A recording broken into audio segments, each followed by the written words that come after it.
What does it mean to stand alone? Is it a bold, unapologetic grandstand, or is it the cold, bitter sting of isolation?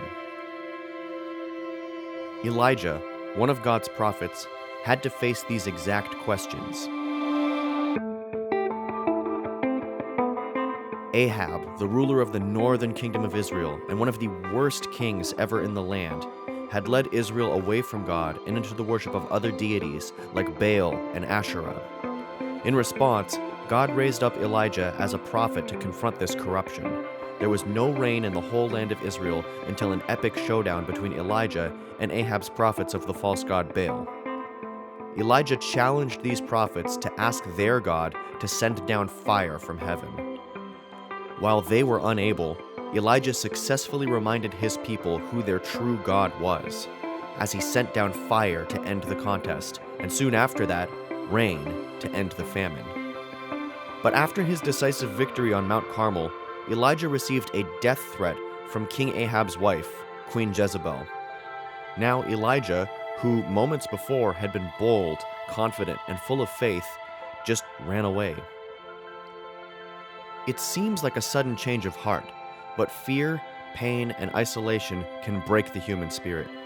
We learn that Elijah thinks he is the last of God's prophets left, and that all the others who might have stood with him have been killed, and that there is no hope left for him or Israel.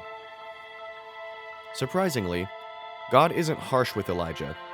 He instead talks with him, tells him to appoint new kings and prophets to rebuild Israel, and tells him something he could never have known. God still had 7,000 people who had remained loyal to him. Elijah was not, after all, alone. But it's also worth noting that Elijah felt alone even when he knew that God was speaking to him directly. Many of us may feel envious of the biblical prophets, that they had the privilege of knowing for sure that God was right there talking to them. But Elijah still felt alone even as he spoke to God. Knowing that God is real is one thing. Trusting God with your life is another. We all will go through ups and downs. In the darker moments in life, we have to remember how God stood with us in our mountaintop victories, and how God is compassionate towards us when we feel like running in fear. Have you ever fallen into a low place in life?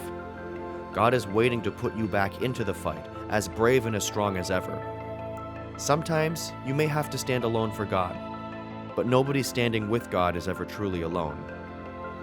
This is the God who is with us.